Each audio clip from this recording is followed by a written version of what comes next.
It's Bengals versus Bills week. The number one seed potentially on the line. We'll talk about that on the Wincinnati Podcast. Yes, sir. Hello, world. We got a special show as always. TJ Hushmanzada, Jimmy Chase, Coach Jimmy Burrow. Exciting time to be a Bengals How do fan. you balance being a professional athlete and family obligation? These are top 5 Bengals of all time. All time, man. Yeah. Shock the world.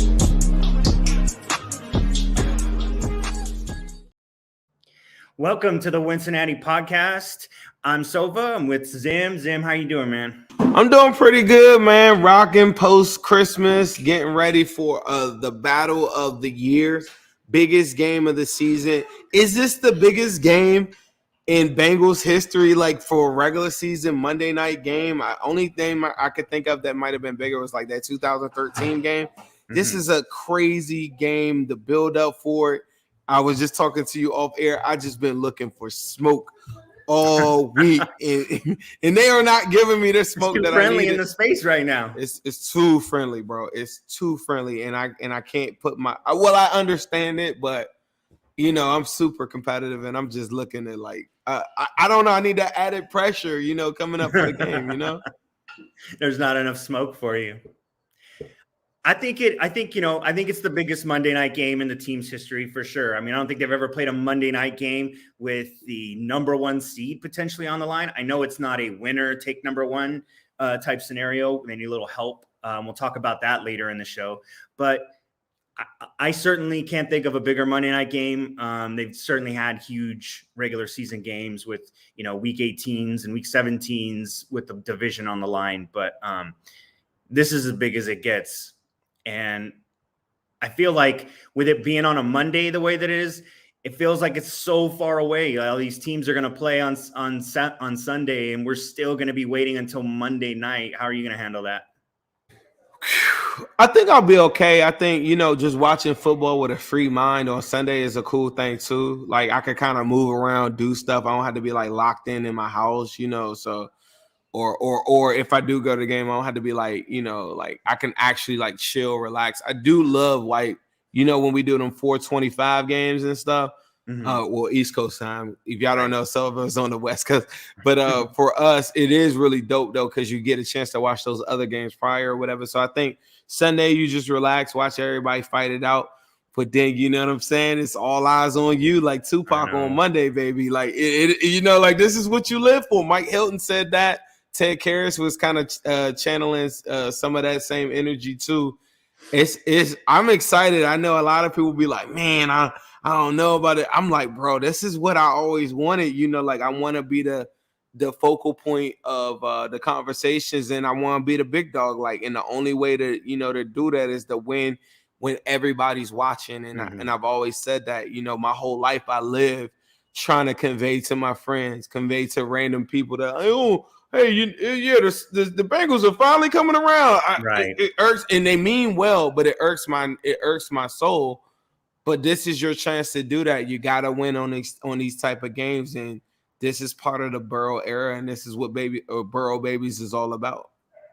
I mean, since that post bye, you know, was this supposed to be like unbeatable gauntlet of the toughest portion of the schedule, and they went into that with, you know, at times down some of their best players, and they've won every single game. And still, there's still this narrative out there that like potentially last year was fraudulent, or this team isn't for real yet. Like that for some reason, this Bills game needs to validate that.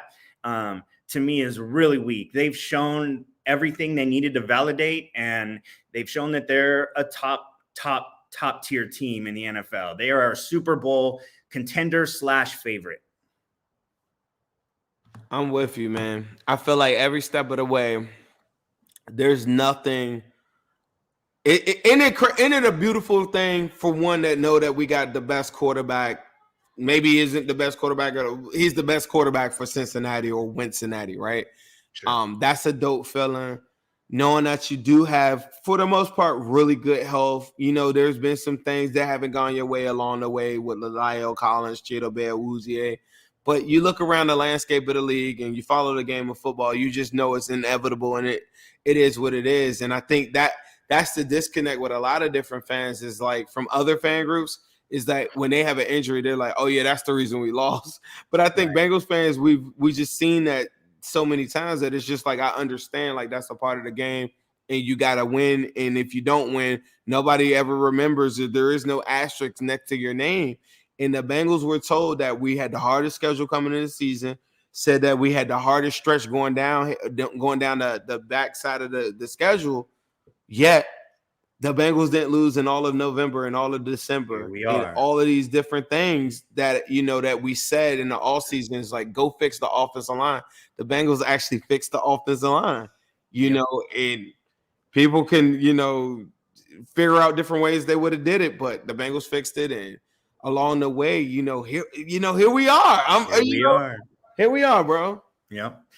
Yep. So you might notice that Ace isn't with us. Ace has some family obligations to be with. We wish Ace and his wife the best as they go celebrate her birthday. But I've channeled my inner Burrow, rocking the AFC Bengals beanie today. So hopefully I can keep the train on the tracks because we've got a lot to talk about today. Huge news. Number 94, Sam Hubbard on the practice field today, looking like he may be able to give it a go Monday night. He took part in individual drills this week. We will talk about that. Obviously, getting to the big matchup for Monday night, a full preview, Bills versus Bengals. We'll look at every angle, all the matchups, and some of the prop bets that you should keep an eye on, and how we would bet on those. And then we will get to the AFC playoff picture.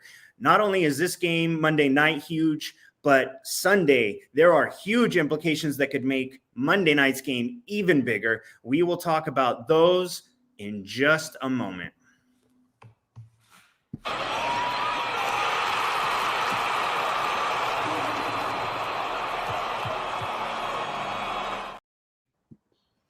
All right, Zim, first thing we need to get to is the big news today that Sam Hubbard returned to practice. How big of a lift is him just from a talent standpoint, him from a leadership standpoint? What would this mean for him to be out there, even in a limited role like we saw Trey Hendricks in last week? Man, Sam Hubbard, I thought was dearly missed last week. My son just ran past it. Sam Hubbard was dearly missed last week. I think he's one of the best run defenders on the edge position in the National Football League. Earlier today, this is taken from my guy Trags. I think that's probably where you got this one from. I'm not sure. Yep. But doing a lot of different individual drills. But watch him bounce. Look at Sammy boy bouncing. That is very key for a calf injury. I know he's listed as limited. Zach Taylor and them have one rule that if you practice the week of, generally, they don't allow you to play that same week. But most of the time, that's people practicing in limited fashion or whatever. To see him out there going full with these guys at this point, at the beginning of the, at this point of the week or whatever, is very, very big because, if this was Sunday game, it might be a little bit different. But that extra day is very key. I know that Trey Hendrickson was only allowed 25 snaps. So I will say this. I think they probably monitor the snaps, probably get them down lower if he does play, but he looks really damn good in all of the individual drills. Doesn't look amazing, but he looks good enough to probably give it a go. I know they're monitoring that, but he's probably one of the best run defenders in the game. Yeah, I mean, we're gonna we're gonna watch these videos and we're gonna look at them frame by frame. And is there a limp? The big thing is gonna be after a day like this, how does he respond tomorrow? That's obviously a huge thing with injuries. A lot of times these guys are so amped up and so much adrenaline just to get back out there, and they think everything's great. And then tomorrow have a minor setback or some soreness that they didn't, fully expect. I just think that I agree. They definitely missed some of the pressure. They weren't getting home enough without sending, they sent Von Bell a couple times, and that's how they created some pressure. Trey Hendricks is still not 100%. So whatever they can get in additional pass rush help is going to be awesome. It helps keep DJ Reader fresh. He was in on some pass rush reps that he probably normally wouldn't have if Hubbard would have been out there and they could have kicked Cam Sample inside. to get some sort of rush from there. So I think with Sam Hubbard, Cam Sample had a pretty good game too. He did, and I think you sent me a clip earlier today, and there was a lot of I'm trying to think of the phrasing that the Locked On Bills podcast used. Just let's see if I have it. Those guys said that they were just they were just guys that fill snap takers is what they call them. Snap takers. Just bodies out there like a camp arm. Snap takers. You know what I did too, right? You know what I did. Please tell me. I sent it to them. Did you really? Did you get a response? I sent it to Akeem Adeniji. Okay. The mispronunciation of his name. Zach Carter is a guy who I'm pretty cool with outside of all of this stuff. So that's the whole. Some good rushes. So I made sure that a couple guys saw that type of stuff. So give him a little bit of bulletin board material. He also called Eli Apple like a roach, a cockroach, and said that he's just a guy that just keeps on figuring out ways to get on the field, and he's not really good. And when I'm looking at the numbers, ways to hold guys without catches and without yards. So I thought we had some really good bulletin board material from Locked On Bills. So if you get a chance to go check that stuff out, go and give them a listen, I guess. But yeah, man, I like the rotation that we got up front. I think if Sam Hubbard plays, it gives them a boost. He's an extra guy that goes into like coverage and can do some spy stuff. I think he's really good at what he does. And then the edge stuff this year has been probably better than I've ever seen Sam Hubbard do. So you mix that in with Osai, I feel like the defensive lines are like pretty much at the same level. I know the Bills wouldn't like that. If they had Von Miller, I'd say head and shoulders, they're a lot better. I honestly think that the Bills defensive line is the scariest thing coming into the season that I thought coming into the season. And I get it. Greg Rousseau's played really well, but some of the other guys like Boogie Basham, Esperanza and stuff like that, I thought that they probably would be even more dominant. But if you talk to most Bills fans, I think they've just been above average or like good. And I thought that honestly, Josh Allen would get all the headlines. I expected their defensive front to be elite. And if Judon and those guys like that are leading the league with sacks and all that, and the Bengals only allowed 2 sacks, that does bode well. We know the record. They're undefeated when they allow less than 3 sacks. Whew. So it to me, that's what I keep on stressing to everybody. It's like, this, and we'll get into like how do you beat them, but the calling card or the recipe to knock out the Bengals to me is like having a great defensive line with great interior pressure. So Ed Oliver is a guy I definitely have my eye on. But, when you look at it on paper and watch them in the last couple of games or so, it's not elite to the level of how we lost the first couple games of the season. Sure. Micah Parsons in a TJ Watt. Like, it's not that.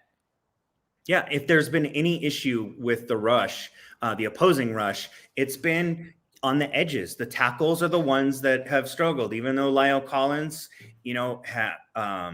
really started to pick it up after the first few weeks. But, Jonah leads the league in sacks allowed from left tackle.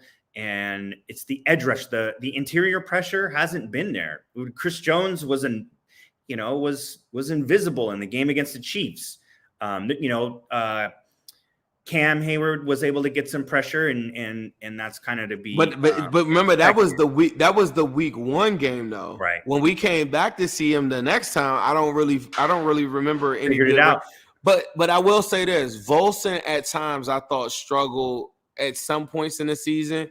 Now he's not going to struggle against like Grady Jarrett's of the world and guys that we saw like that who are really good players. I thought he struggled with guys with speed. That's why I mentioned Ed Oliver, because I feel like Ed Oliver is a little bit lighter than those guys, and he doesn't have the power.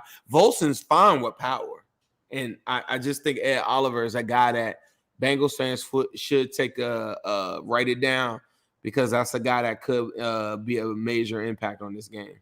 Absolutely. They're going to have to get pressure themselves on Josh Allen, and they haven't done a very good job this year. They're towards the bottom of the league in sacks, but they're towards the top of the league in pressures. So, those can be just as dangerous for an offense. Let's take a look at how the Bengals injury report is looking right now. And I can't think that they've had a better, I mean, obviously Lyle Collins, I think they're still expected to put him on IR at some point. So, take that one with a grain of salt. But Sam Hubbard being limited at this point, being the only person limited, getting some guys back full, Hayden Hurst, Jalen Davis, Trent Taylor. Hayden Hurst says he feels 100%, and he expects to go. How important is the return of Hayden Hurst? It is insane. Because I'm gonna tell you, looking at the numbers, crunching the numbers down, and I've got a lot of great stats I'm gonna share with y'all tonight. One of the things that I looked at and we discovered throughout the week is that the Bills are the 32nd ranked team as far as tackling currently right now. When you talk about them on the outside with Jamar Chase and T. Higgins and dealing with that, the quick game, say their defensive front starts to get home, quick game, whatever, the middle of the field, guys like Milano and Tremaine Edwards or whatever, Edmonds are going to have to make those tackles in space. And I just think that Hayden Hurst puts so much pressure on the teeth of the defense, even in crossing situations or whatever. Hayden Hurst is a major factor in this game. If Tyler Boyd's finger wasn't still like really messed up and, I would say that maybe he'll have a bigger impact, but I've noticed that they've kind of like limited his snaps a little bit. I do expect Hayden Hurst. You think about like what Wilcox has done in the last couple of weeks, been very serviceable, been available and making just the plays that he has to make, right?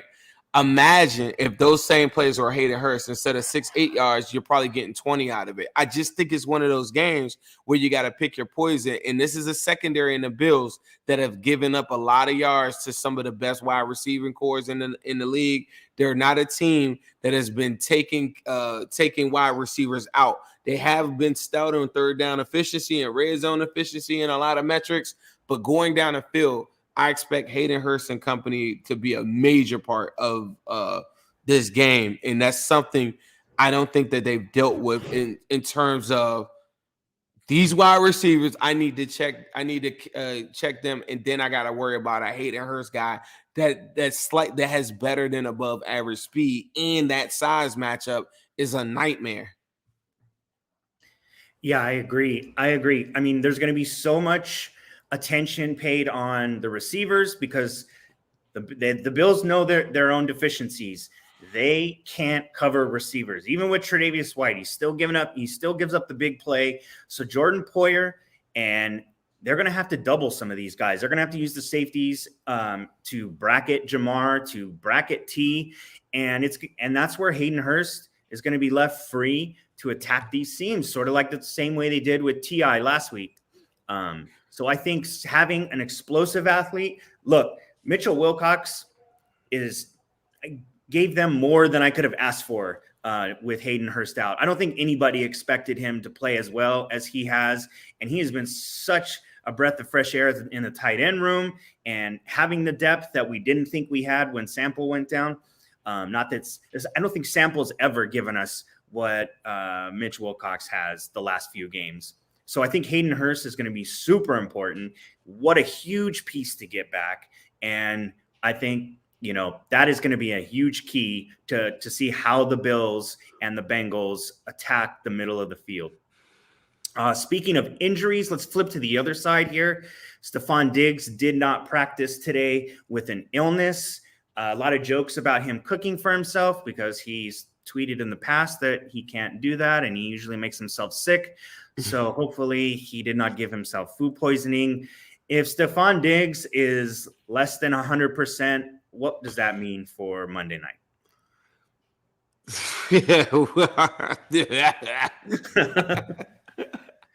Hey, bro, I'll tell you right now, if he can't go or if he's not, I imagine he's going to play. Like, I'm not even reading into it that much. But in a scenario where he wouldn't, they wouldn't score 10 points.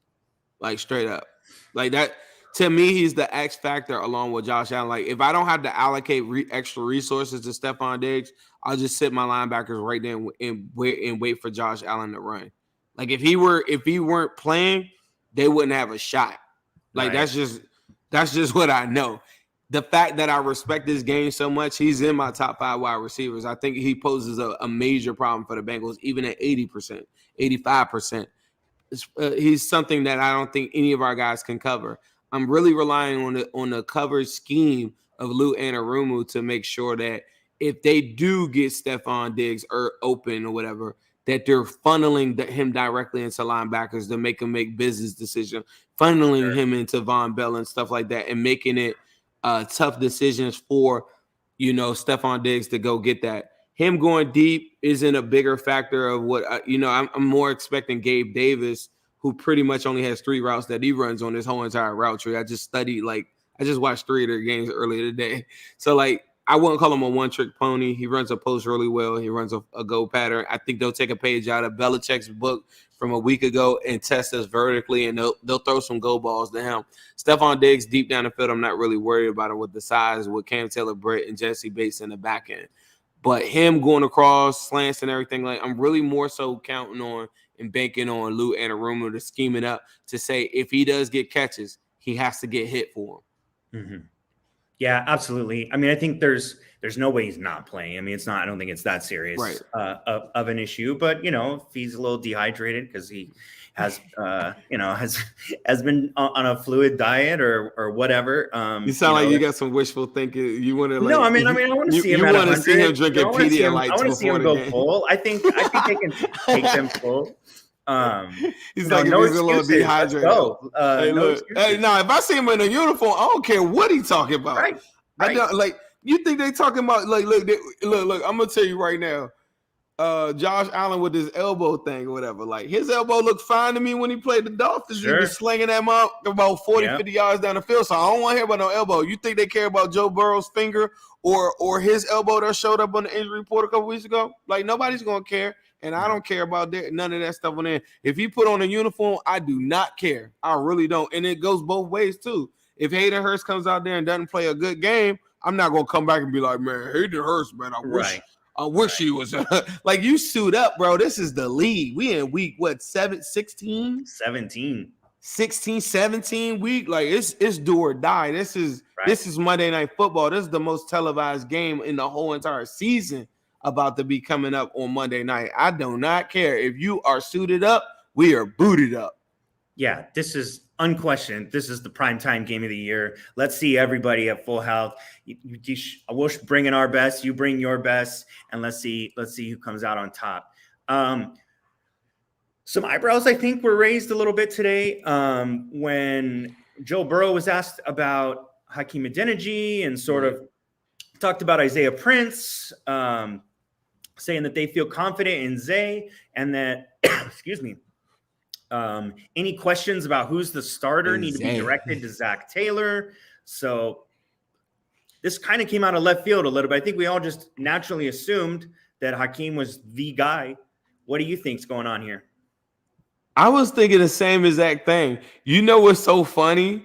Before this, they were like, bro, are they calling Zach Taylor Zay now? And we thought we had a new nickname for Zach Taylor, calling him Zay. I was like, that is cool. I'm going to run with it. But Zay is Isaiah Prince in two different things. I think that Isaiah Prince is a large man, about as tall as La'el Collins. He might be 6'8". La'el Collins 6'6", 6'7", or something like that. Large guy, deals with power.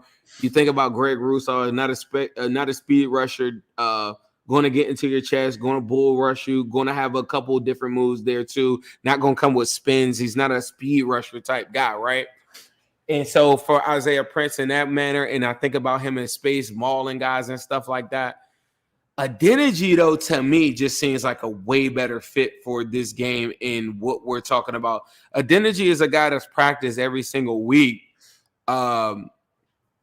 With the first team, because La'el Collins back, he's practiced every single Wednesday on that Veteran Day with the ones. And he's been out there. Isaiah Prince, if you don't remember, he started at right tackle when Riley Reef goes out, starts in the Super Bowl, I think gives up 10 sacks, I think, in the playoffs. Somebody correct me in the comments if I'm wrong. Gave up a bunch of pressures. That's not the guy that I got a lot of faith in.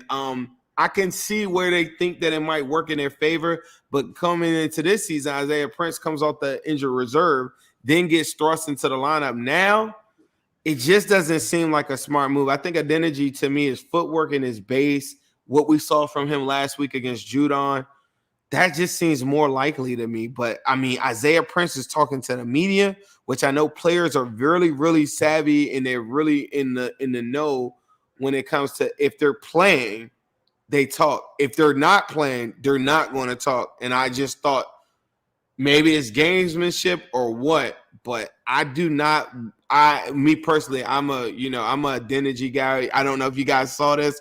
We interviewed Akeem Adeniji and Alan George Thanksgiving. We also interviewed him before too. So I'm a Adeniji enthusiast, especially at the tackle position. So if it were me, I wouldn't do the Prince one. I don't know.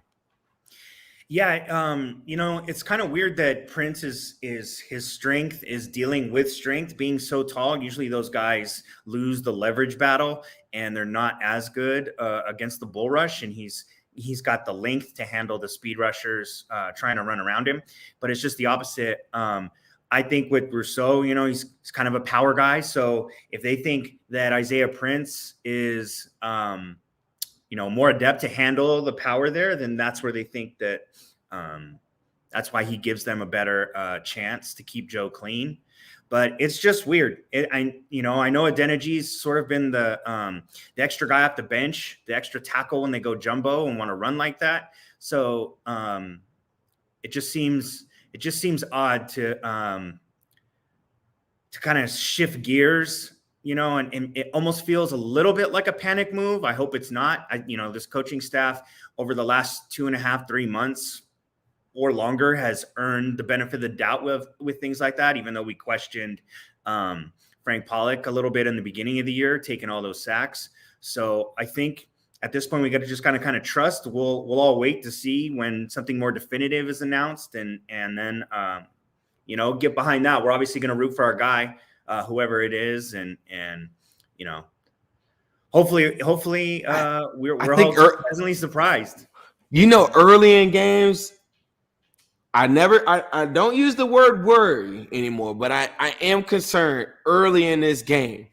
Brand new right tackle. I know that we're the better team, and I really feel that, right? But I do know that defensive lines can take over games, and they have taken over games against the Bengals a lot of times.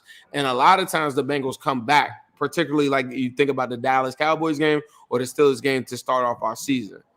The Bills are a team that I do not feel as confident about coming back on. Like if you get turnovers early on, tip passes, a lot of pressure in Burrow's face, that's not a recipe of that you want to come back from. Although the Bengals have done it time and time again.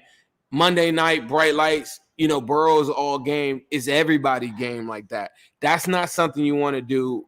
I don't think anybody wants to do. But if you're telling me a path for the Bills to win the game, it's defensive front getting home early in that game is a recipe for the Bills to do it. And this whole Isaiah Prince identity thing does concern me a little bit. Yeah. Well, it'll be interesting to see, obviously, how that plays out. One thing I wanted to kind of talk about real quickly here, we don't spend a lot of time on it, is this ESPN simulator that everyone saw today that kind of went viral, predicting that the Bills defeat the Bengals 31-9 on Monday night. It was the only lopsided game in their entire, prediction list. I don't know what sort of mathematics or I don't know where they got this from, to be completely honest. These are the two hottest teams in the NFL. These are the two longest winning streaks in the NFL. The Bengals hold the longest one. They are playing better football than anybody in the National Football League right now. What do you think about that? Man, they could blame it on the simulator or whatever, but that simulator been off. Like their rankings, they currently have its on their power rankings as a 6. At some point, I get it. ESPN is a big name or whatever. But man, look at these victories. Like just let's just go over this real quick. You think that the Bengals would lose to 31-9 or whatever the score was to the Bills, and let's just go over our games really quick. The Bills beat the crap out of who is that 35-13? That's the Bears game, right? That's the last week, yeah. So so in the first half of the game, this is the Bears, the 31st ranked pass defense in the NFL. Bears were, the Bills only scored 3 points in the first half of that game. They were down 6-3. against the worst pass defense in football, or second to last worst. You know what I'm saying? So then they come back. Fields doesn't do crap in that game, doesn't run, doesn't do all that crazy stuff. Then they even had a garbage time touchdown where it was like a 4th down and like 3 or 6, and they go for it and get a touchdown or whatever the Bills do, and they run it up on some college stuff. Dolphins game could have gone either way. Dolphins went crazy on them. The Dolphins, when we played them at Paycor with Tua, because a lot of people say, oh, yeah, well, Tua didn't play. Tua played. Tua just was uncomfortable in the pocket, got tackled, and then got concussed. Jets game, Josh Allen throws for 147 yards against a defense that I think is really good.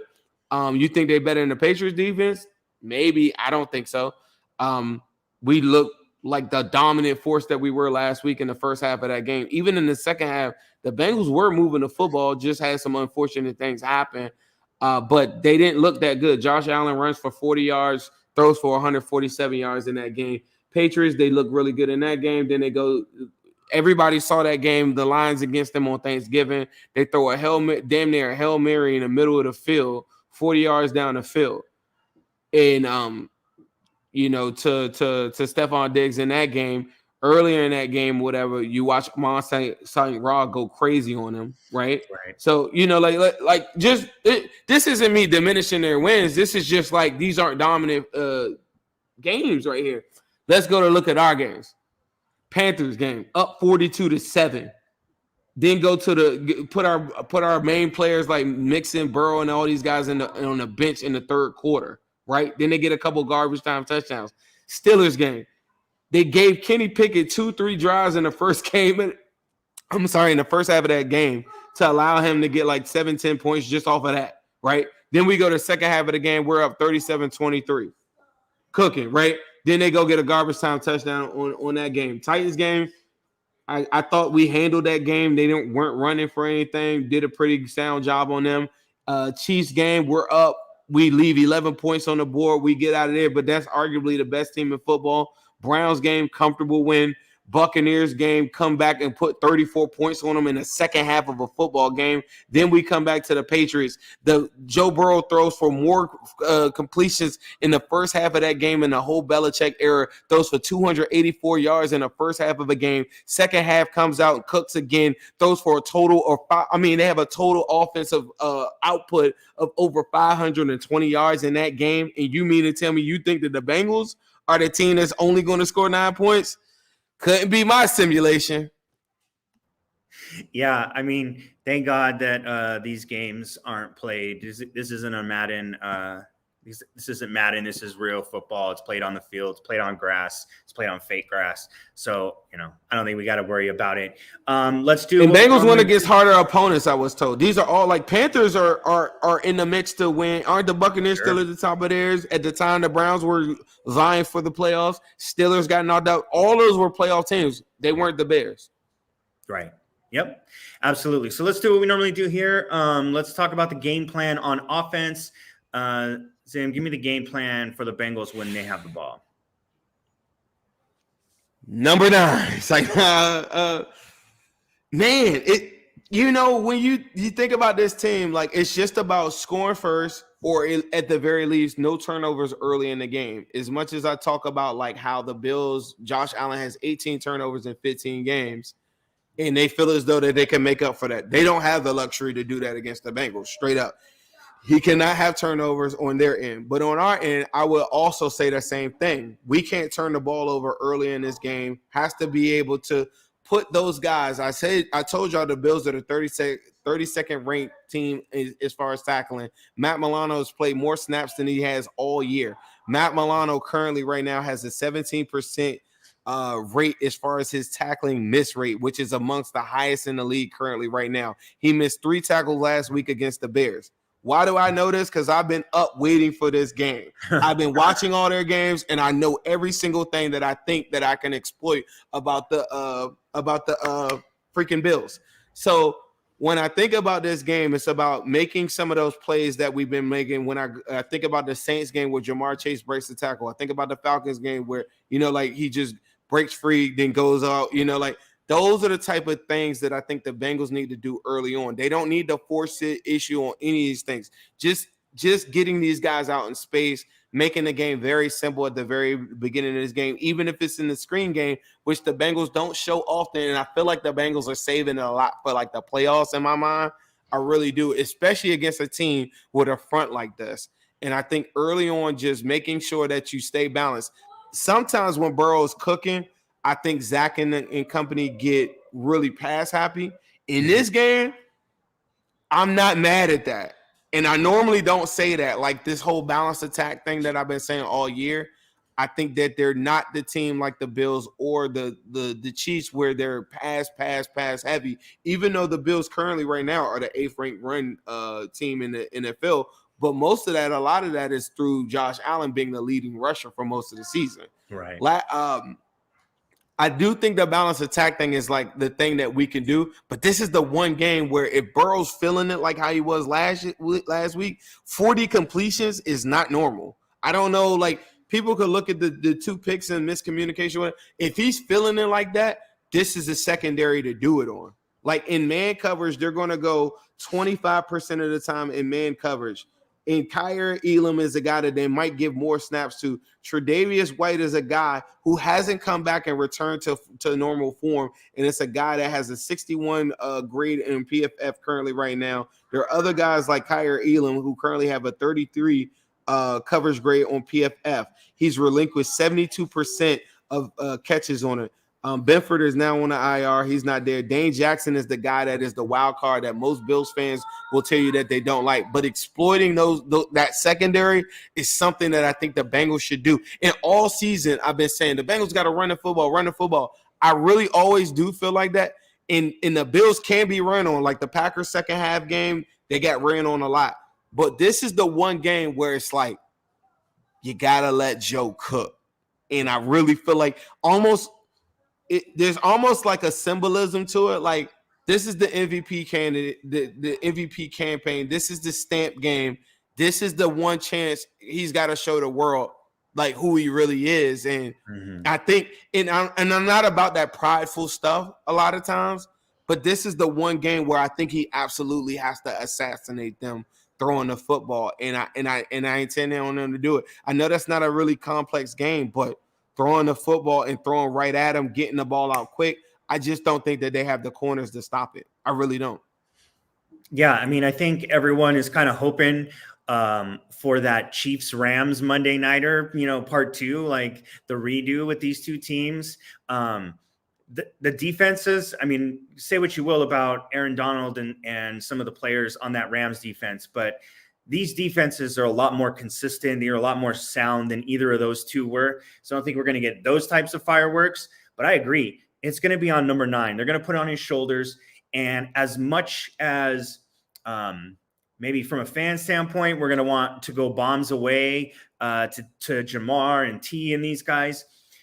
You talked about it earlier, the poor tackling. This is a team that the Bengals offensive players are deadly in the open field. Jamar Chase, probably the best receiver in the NFL in the open field. I mean, you can make a case with Tyreek there based off speed alone. But they get the ball out quick, which is, one of Burrow's superpowers. They get the ball out quick. They get the ball in space. They are going to make guys miss. And those 7 or 8 yard passes are going to turn to 27, 28 yard plus passes. With a quick broken tackle or two, guys are going to be going to the house. So I think the game plan for that is to give Joe a heavy workload, similar to what we saw in Foxborough. But the quick game is going to be really important this week, especially trying to feel out how the right tackle situation is going to play out early. Bro, I was talking to Bengals fans earlier today, and me and him both walked away. We were just like watching the Bengals and Patriots game, like again, like in a rewatch. I know this sounds a little crazy because the Bengals only scored 22 points. That might have been Burrow's no question. Like film wise, that might have been his best game of the season. Every single game, I chart like how many throws I think like he can make that are tight window throws or what I consider big time throws. I don't care about like all these scoring over there. I walked away from that game with like 10 big time throws. And me and Sands were saying the same thing. If y'all don't know Bengals Sands, great follow. I'm saying Sands, SANS. Go check him out on Twitter, and Instagram. but we both walked away and said, bro, he could have had 6 tutties and over 400 yards. Like the Trent Irwin drop, the Jamar Chase drop, the T. Higgins drop, the Joe Mixon touchdown that got taken away. It looked a lot like that Panthers game, honestly, against a top 5 defense. He's really on fire. And then in contrast, you go look at the Josh Allen game. The first half of that game is super shaky. He does come back second half and does some stuff. But he had 3 throws that I thought were turnover worthy. And where Burrow had 2 turnover worthy throws, I thought they weren't even the interceptions though. So like Burrow is on a tear like I haven't seen him. I think somebody showed me a stat where he had a 92 grade PFF around this time, and I think right now he's at 91.69. There are different metrics currently right now where he's right on par and if not better than what he was last year, and he's taking way less sacks. He is on fire, and I don't care what the score was because I feel like if you're consistently good like that, you'll consistently just play like that, and I feel like he's on a tear like for the last 6-7 weeks. There are games that are charted where he doesn't even have a turnover-worthy throw. His adjusted completion percentage for the whole entire year, get this, is 82%. Like that's taking away drops and taking away like penalties and stuff like that. 82%. His overall completion percentage currently right now in the NFL is 69.6%. He is on a tear that people are not understanding. I hope I'm revving y'all up for Monday night like you should be because he's playing at an elite level, and I don't think the world knows that right now. Billy Ho just texted me. He's down in Venice, and he said that Joe Burrow's in a zone. So leave my man alone. He's in a zone. Yeah, he was Billy Ho from White Man Can't Jump. Yeah, Billy Ho. So he wasn't just dropping balls in buckets. He was dropping them in shot glasses. The windows were that tight. So Burrow's in a zone. The accuracy's on point. You got to keep it rolling, and hopefully he does Monday night. Let's switch gears here from the defense. How do you see that playing out? Bengals defense has to be able to withstand the early blows from this game. Like when you think about the Bills at their peak form, I feel like there was a stretch where Josh started to not be as crazy like in that middle part of the season and kind of took himself out of the MVP conversations. He has regrouped like on that Dolphins game, masterful game, had some really good throws in there. Awesome, right? But one thing that is very constant or it makes me think of, and I'm not old enough, but I watched a lot of this stuff. It kind of reminds me of Showtime Lakers when they're in the zone. Heavy RPO style game that's based off of tempo. If he's throwing the ball early, getting the ball out, and getting it to Dawson Knox, who is his safety net, and now they're going to bring in Cole Beasley as another safety net. Cool, fine.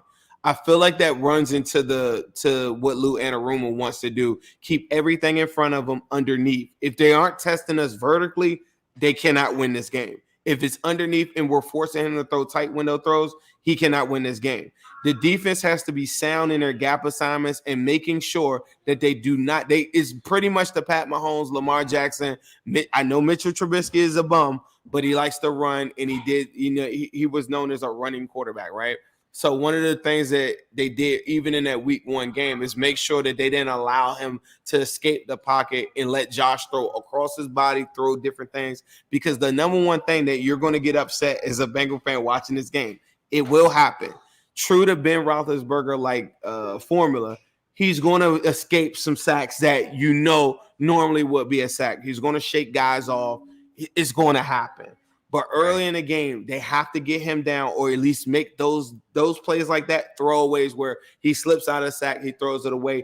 They have to win early on third downs, and they have to withstand the early blows of this Showtime-style offense early in the game. If they can make the game close, even in the early stages of the game, it is not a recipe that they want because by the time they get to quarter 2, Burrow's cooking by that time. Right. So the Bengals have to withstand that. I think if Josh, this is a big stage for him.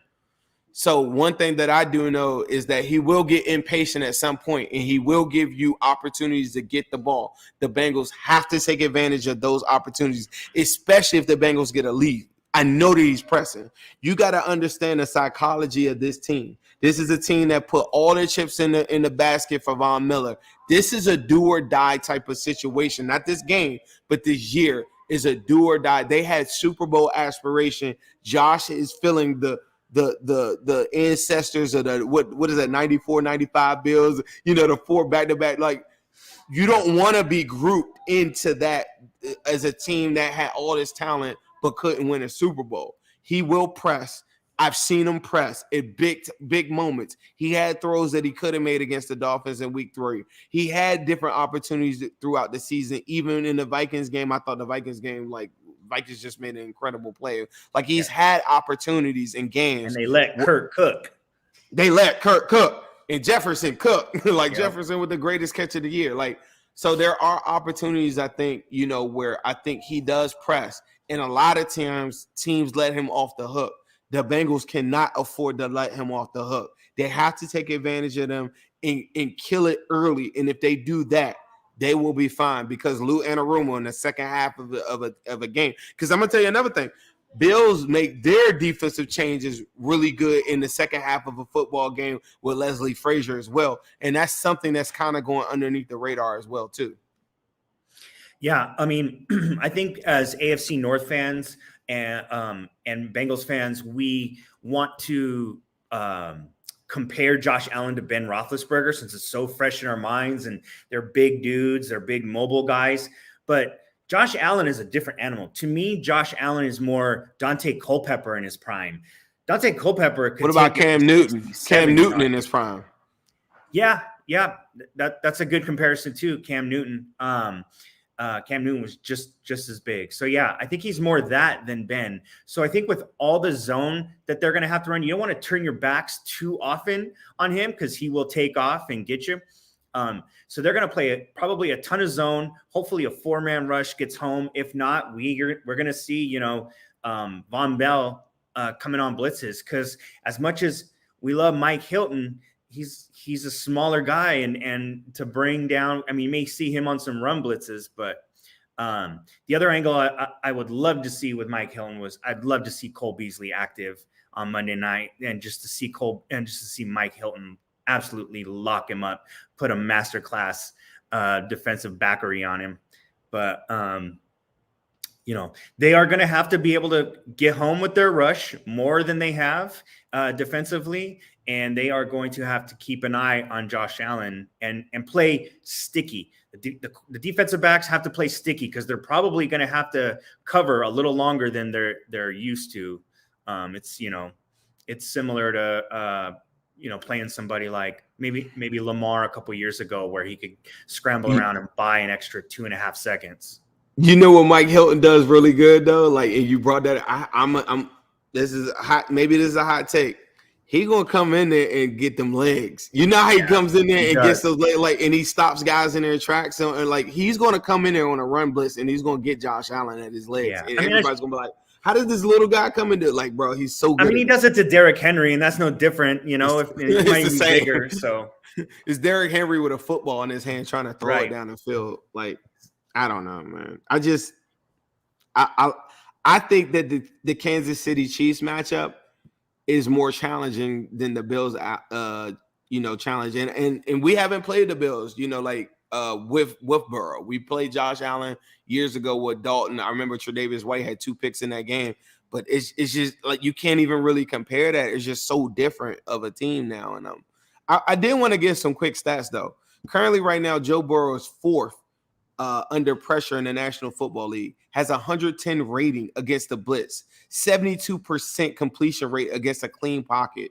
They're currently, the Bengals offense is at a 47%. They're 4th on 3rd down completion rates in the National Football League. They're throwing for 270 yards a game, which is 5th in the National Football League. They're currently at a 20. Their red zone efficiency currently right now is 6th in the NFL. Their receivers are a big part of their receptions.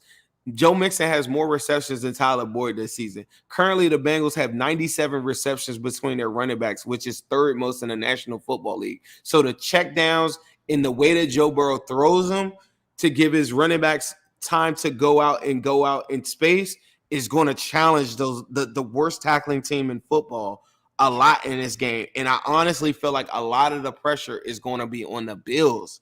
Like, it's going to be a tremendous amount of pressure against the things that they don't do really well. And I think that bodes well for the Bengals. But the number one thing that you can never discount is an elite passer, and that is Josh Allen too. So that is the X factor in it all. Awesome. All right, well, let's shift gears here, but let's go rapid fire here. Give me your answer and real quick on and why you think that. Let's look at some of these prop bets. The total for Monday night's game, over under 49.5 total points for Bills and the Bengals. Looking like Vegas thinks it's like a 26-24 type game. Over. Yeah, I think so too. Yeah, I think there's no way it's not over unless weather plays a huge factor in it. Okay. Yeah, the weather's supposed to be like 50, 60 degrees, maybe light rain, nothing. We don't care. We know. I'm going to tell you, Joe Burrow plays really well in the cold. I don't know if that's an Ohio thing. First Bengals player to score a touchdown versus the Bills on Monday night. Hayden Hurst. I like that.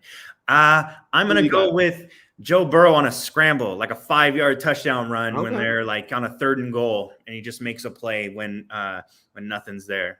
That would give Joe Burrow 6 rushing touchdowns on the season. I know. This matchup features the most combined touchdowns of 2 quarterbacks in any game in NFL history. Man, this is a game. This is it, man. Hey, look, we're on Thursday, and I'm just like, I already know, like butterflies, all those things, like right before the game, like I can feel it already. All right, here's a good one. Who will have more receiving yards, Stephon Diggs or Jamar Chase? Ooh. You gotta factor in. There's more guys for Joe to throw to, and Josh has this one elite guy. I'm gonna go Jamar Chase, and I just expect him to break a tackle. I know the last 2 games haven't been his best games, bro, and a lot of them catches. I know he hated the fact that Carlton Davis was holding. Right. I know last week he had some opportunities there. I'm gonna go Chase though, man. I get what you're saying. I just cannot see in my mind. I don't. Diggs last week had 2 catches for like 28 yards against a bad pass defense. And that's not to say that the Bengals, you couldn't get lit up by Diggs. I just don't think I think the scheme and everything like that, if he gets it, Diggs has got to get in the first half, because you know how those second halves go.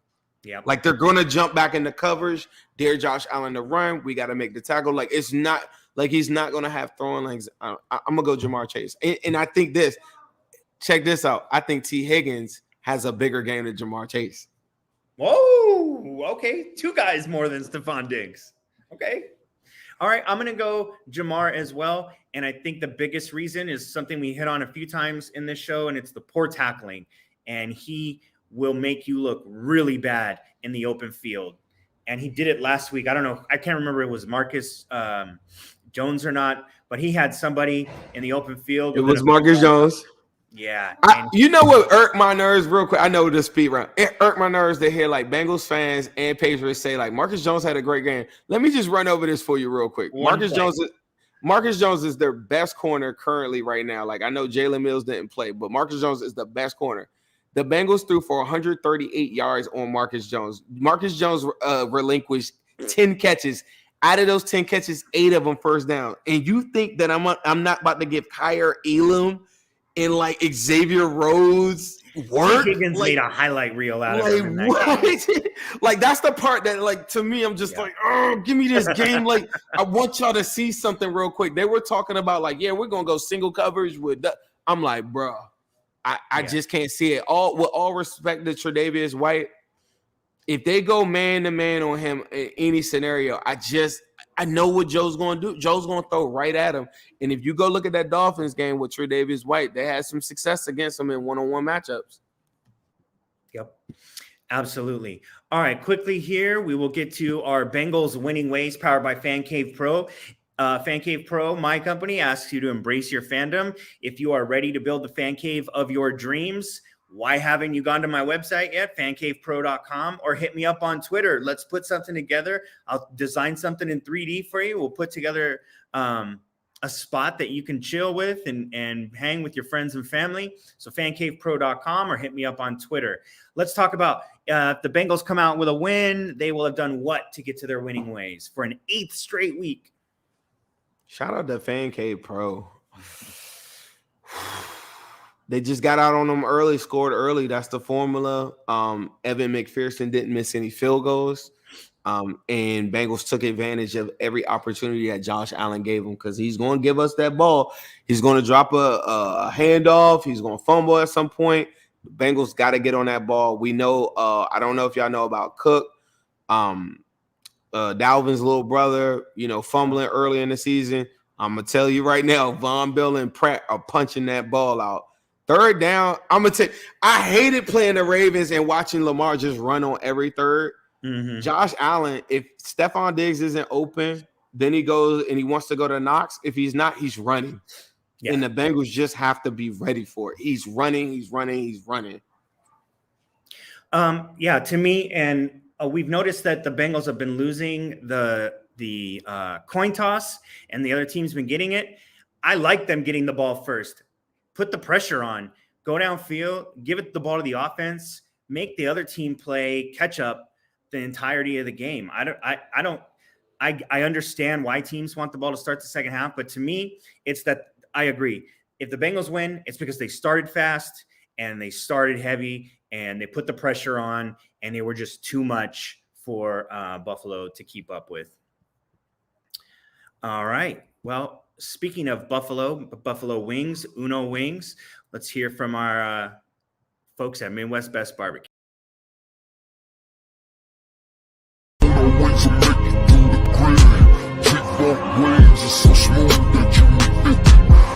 Zim keep us up on that Bengals news. And when they get it hit, Midwest Rescue is the move. On our way to make it through the grid. Kick-off wings is so smooth that you need 50. Zim keep us up on that Bengals news. And when they get it hit, Midwest Rescue is the move. On our way to make it through the grid. Kick-off wings is so smooth that you need 50. Zim keep us up on that Bengals news. And when they get it hit, Midwest Rescue is the move. On our way to make it through the grid. Kick-off wings is so smooth that you need 50. Zim keep us up on that Bengals news. And when they get it hit, Midwest Rescue is the move. Guys, that was Midwest Best Barbecue. Check that place out in Loveland, Ohio, if you haven't already. I unfortunately haven't because I live so far away. But Zim, you're a fan, right? Best wings in the city. Ain't no better wings than that. Uno wings go crazy. G-Funk wings go crazy. If you're just a naked wing eater like myself too, you can dip some sauce on it. They got a bunch of good stuff. They also have their own creamery too, which is really, really good. Man, that's one of my favorite places on earth. I'm so glad that we work with Midwest Best Barbecue, bro. Like the ribs, everything is on point. That's the spot, bro. If you're going to the game coming up Monday night, make sure if you're in town for the weekend or whatever, go stop by Midwest. On game day, it is a little out of the way a little bit. So the day before or something prior, I feel like it's an excellent spot. Go there, go holler at them people, tell them Ace and Zim sent you, and Ryan. Yeah, me too. I can't wait to go. So next time I'm in Cincinnati, I am praying that I'll be able to get out and get some Uno wings. All right, Zim, lightning round here. There are some big matchups that mean a ton for the Bengals. Obviously, the Ravens. Steelers-Ravens, Sunday night game. Baltimore loss leaves a Bengals win on Monday night, and that makes them division champions. What do you think happens? I can make a lot of money. I bet Bengals AFC North champions before the season. I took it at plus 600 or plus 800, something crazy that Vegas should have never gave me. Took that bet. I'm going to run with that. Remember they had us as the same odds as the Browns before the season? I thought that was crazy.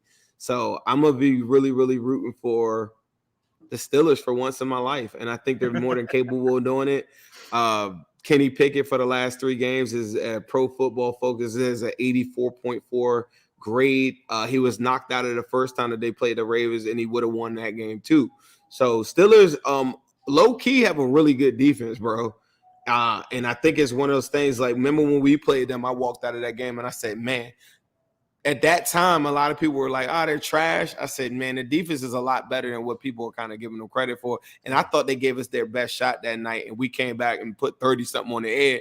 But they did show me a lot of different stuff in that game, and they are a good team. They're a better team than the Ravens, and I just think that they win that game. And I think we go into Monday night with even more pressure to say we could celebrate in Cincinnati on Monday night until the cows come mooing or whatever the saying is, or whatever. I'll be like in spaces till 2 a.m. It'll be great. We're gonna go crazy Monday night. I mean, like, this is a game. This is the one, and I think it's gonna get even bigger because of the Steelers knocking off the Ravens on Sunday night. Sunday night. Yeah, I think this is the week, like the Ravens magic, these crazy wins that they pulled out at the end. The Ravens magic ran out, and I think they just don't have enough to compete with. As long as Pickett stays healthy and doesn't turn the ball over and turn into a comedy of errors, which all he has to do is play a clean game. Don't turn the ball over, and he'll be fine. Like, Najee's been playing a lot better, running a lot better. I know that the Ravens have been running a lot better too. Dobbs, I think last week probably only had like 40, 50 yards or something like that. But then you got the Gus Edwards thing. But Lamar isn't playing. He hasn't practiced. He's not playing. So it's Huntley going up against him. The Steelers need to be smart enough to know, or Kenny Pickett needs to be smart enough to know, just don't turn the ball over and you'll be fine, bro. Yep. All right. So the other game, obviously, earlier in the day, Chiefs hosting the Broncos. If Russell Wilson and the Broncos ride into KC and pull out a win, that makes the Bengals-Bills Monday night game absolutely for the number 1 seed heading into the final week. Whoa. Can Russell and the company do it? Can they pull this game out with an interim head coach?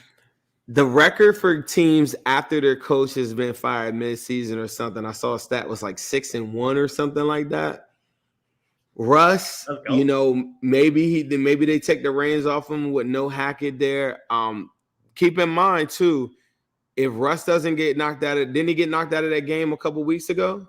I believe so. I believe that. And then they lost 28-24. Russ finishes that game.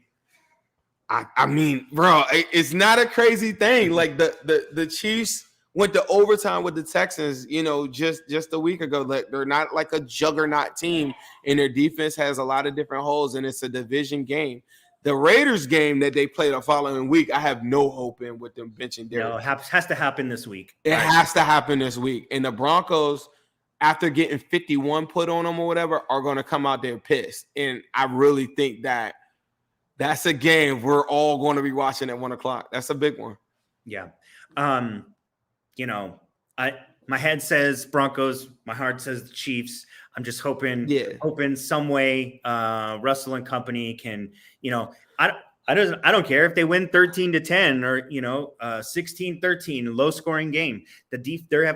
Denver has a really good defense. So except against the Rams, except with Baker Montana comes to town. Except when Baker, oh my God. Baker did what he did to the Bengals all that time. Like, he's good for those. Like, you get that guy in rhythm on rollouts and stuff, he starts to get super crazy accurate, and it's the craziest thing I think the NFL has ever seen.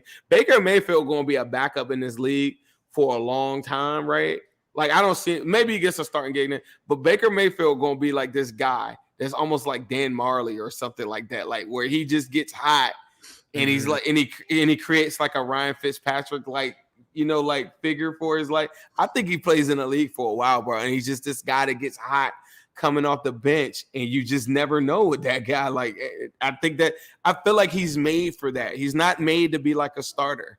Like, you know what I'm saying? Like, he's not a leader. He's a guy that ruins locker rooms, but he'll come off the bench and light it up, won't he? So, like, Chiefs are the better team or whatever, but like, man, it's a division game. We know how that goes, right? Division game. We know how that goes. Upsets aren't that crazy, even when the talent there's a huge disparity in talent. But that's going to wrap it up here with us. Just want to remind you that Tuesdays and Thursdays, you can always catch us live at 7:30 p.m. Eastern. You can download us wherever you get your podcasts on Apple and Spotify. Zim, any final inspirational words before we head out here? Man, I think I've said a lot this week. I encourage everybody to go watch that Tuesday show.